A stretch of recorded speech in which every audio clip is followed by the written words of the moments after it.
Hello everyone, आज हम लोग शुरू करते हैं तत्वों के निष्कर्षण के सिद्धांत एवं प्रक्रम के बारे में। ये इसका पार्ट 5 है। ये 12th क्लास का चैप्टर है, बहुत ही इंपॉर्टेंट टॉपिक है। चलिए इसके बारे में हम लोग शुरू करते हैं। हम लोग जो है आज से पहले इसके 4 वीडियो आ चुके हैं, तो उसमें हम लोग धातु क्रम के बारे में पढ़े हैं, जिसमें हम लोग पढ़े हैं खनन के बारे में पढ़ चुके हैं। अगर नहीं इसको देखे होंगे तो उन वीडियो को भी जरूर देख लीजिएगा कि खनन क्या होता है, चूड़ीकरण के बारे में पढ़े हैं। इसके बाद अयस्कों का सांद्रण पढ़े हैं कि गैंग को कैसे निकाला जाता है उसमें से।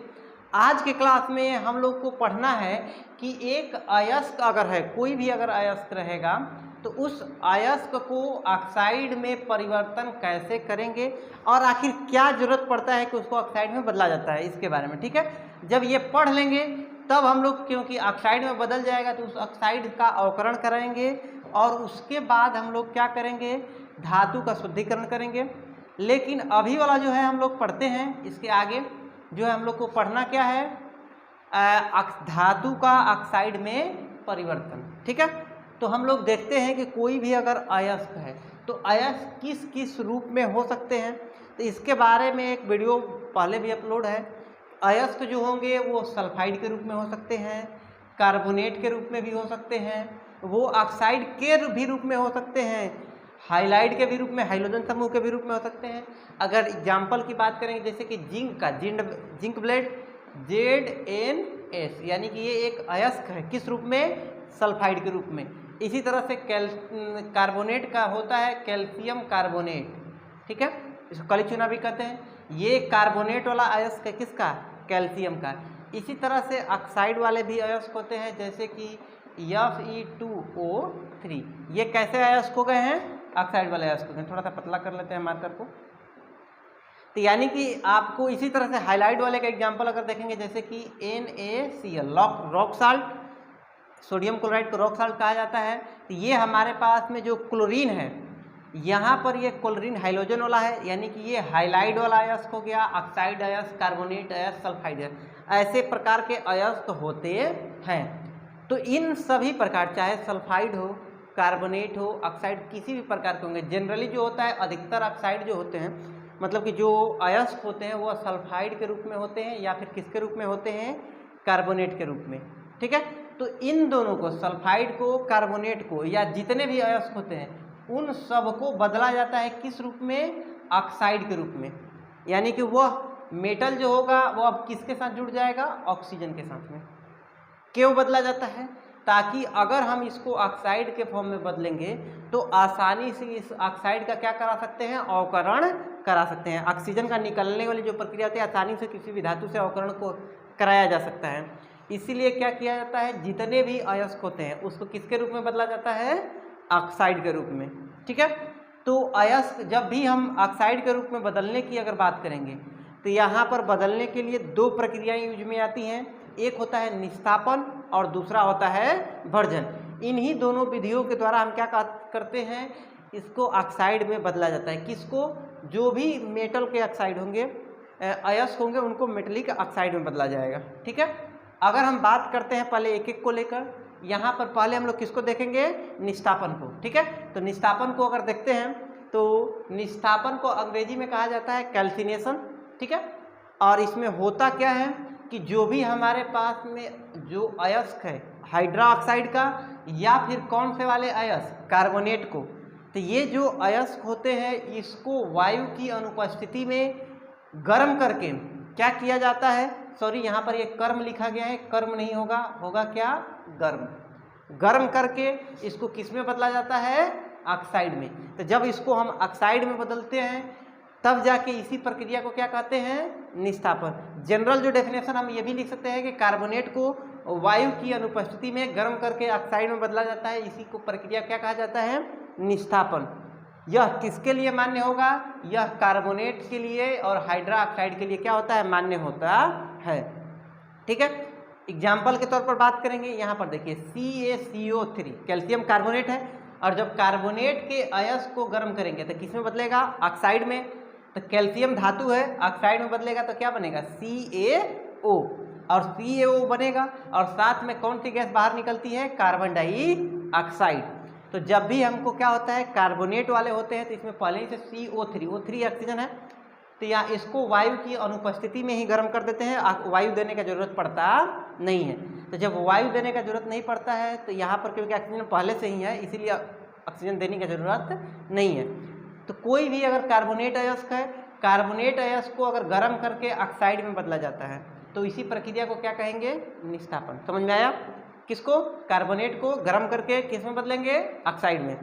और जब भी इस प्रक्रिया होगी निस्तापन में तो यहाँ पर कौन सा गैस बाहर निकलता है, कार्बन डाइऑक्साइड। समझ में आ गया बात कि निस्तापन किसे कहते हैं और इसमें कौन सी गैस बाहर निकलती है, और कोई भी रिएक्शन होगा तो किस वाले रिएक्शन में हम क्या करेंगे, निस्तापन का प्रयोग करेंगे, तो वह केवल और केवल किस में होगा, कार्बोनेट और हाइड्रोक्साइड में। ठीक है, दोनों दिक्कत। चलिए आगे देखते हैं। तो देखिए ये भी उसी प्रकार का एक भट्ठी बनाया गया है, भट्ठी का डायग्राम है।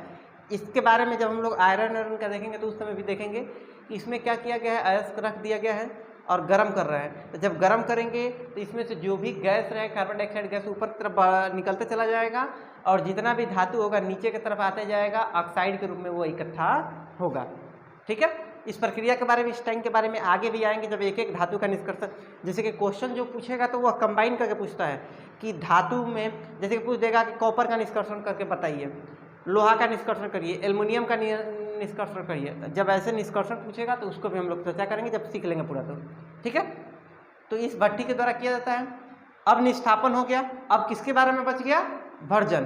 भर्जन को जारण भी कहा जाता है और इंग्लिश में इसको कहा जाता है रोस्टिंग। ठीक है, तो ये हमारे पास में अब किसको पढ़ रहे हैं, भर्जन को।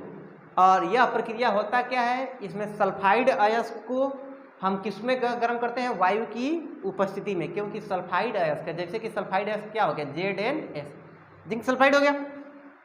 तो ये अगर हमारे पास में सल्फाइड अयस्क है तो इसमें ऑक्सीजन नहीं है ना, कोई भी ऑक्सीजन के कण नहीं है। तो अगर ऑक्सीजन परमाणु नहीं है, इसीलिए हमको क्या करना पड़ेगा, ऑक्सीजन की उपस्थिति में।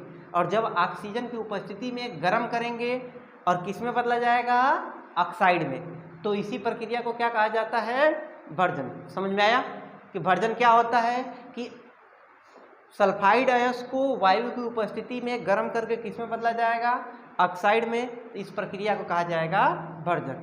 क्लियर है? चलिए आगे देखते हैं। इसमें कुछ एग्जाम्पल्स हो गए। एग्जाम्पल जैसे कि हो गया हमारे पास में ZnS, जिंक सल्फाइड। ZnS को अगर हम ऑक्सीजन की उपस्थिति में गर्म कर रहे हैं तो क्या होगा, ZnO ऑक्साइड में बदल गया।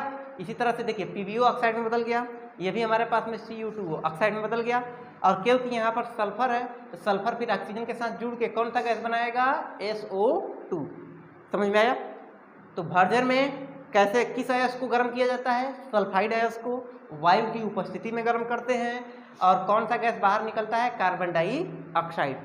तो निस्तापन भी हम लोग सीख लिए, भर्जन भी सीख लिए और दोनों में अंतर भी देख लिए। अंतर क्या होगा कि निस्तापन में कार्बोनेट अयस्क को गर्म किया जाता है, जबकि अगर हम बात करेंगे भर्जन में तो किस अयस्क को गर्म किया जाता है, सल्फाइड अयस्क को।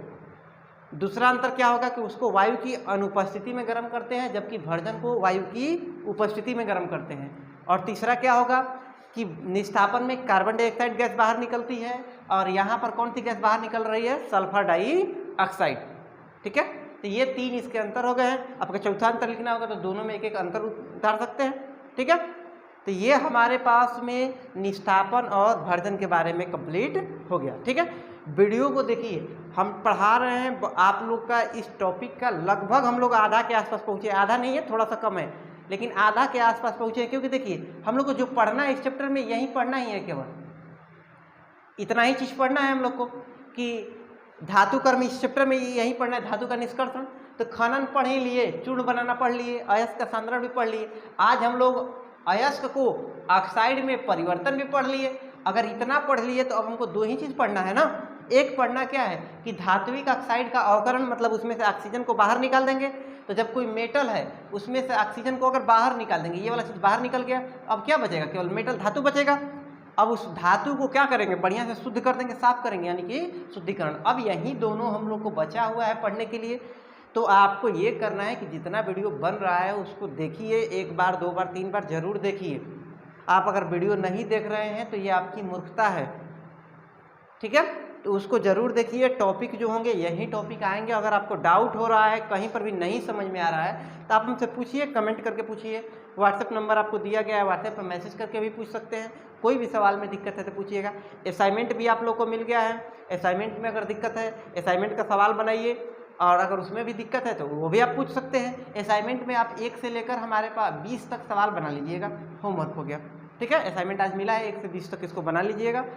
और इस टॉपिक में देखिए हम लोग करें क्या है, खनन यानी खान से पहले निकाले हैं, निकालेंगे तो फिर उसको क्या करेंगे, क्योंकि जब भी खान से निकाला जाएगा तो बड़ा बड़ा चट्टान होगा उसका। तो अगर बड़े बड़े चट्टान होंगे, जैसे कि ये पत्थर है बहुत बड़ा सा, ऐसा पत्थर है, तो इसमें अयस्क और धूल कण, अंदर के कण वाले भी तो होंगे। इसीलिए क्या करेंगे, इसको पहले चूर्ण बनाएंगे, ताकि इसमें से जो अयस्क होंगे और मिट्टी धूल कण होंगे उसको क्या कर दिया जाए, अलग कर दिया जाए। तो चूर्ण बनाएंगे, फिर उसमें से धूल मिट्टी के कण होंगे, उनको क्या किया जाएगा, अलग किया जाएगा। और जब अलग किया जाता है तो इसी को क्या कहा जाता है, अयस्कों का सांद्रण। इस सांद्रण में भी हम लोग 4 विधि पढ़े हैं। एक द्रविधावन विधि, दूसरा चुंबकीय पृथक्करण विधि, तीसरा पढ़े हैं फेन पलवन विधि, और चौथा कौन सा विधि पढ़े हैं हम लोग, निश्चालन विधि, ठीक है। तो ये 4 विधि पढ़ लिए हैं। उसके बाद हम लोग आज पढ़े हैं कि जब हमारे पास में वहाँ पर अयस्क निकाल दिए, एकदम साफ हो गया अयस्क है, तो अयस्क वह मेटलिक सल्फाइड होगा, मेटलिक कार्बोनेट होगा, किसी भी रूप में रहेगा, तो उसको किस रूप में बदला जाएगा, मेटलिक ऑक्साइड के रूप में। अब यहाँ से ऑक्साइड के रूप में बदल दिए, आज की क्लास में ये हो गया, निष्ठापन और भर्जन के द्वारा बदल सकते हैं। अब ये ऑक्साइड के रूप में जब बदल गए, तो यहाँ से अब क्या करेंगे, इस ऑक्सीजन को बाहर निकाल देंगे, तो हमारे पास क्या बचेगा, मेटल बचेगा। तो ये हम लोग अगला क्लास में सीखेंगे, ठीक है। आज के लिए इतना ही रहने देते हैं। कहीं पर भी डाउट होगा तो आप हमको क्या करिए, कमेंट करके पूछ सकते हैं। वीडियो अगर पसंद आया होगा तो वीडियो को लाइक ज़रूर करिएगा, ठीक है।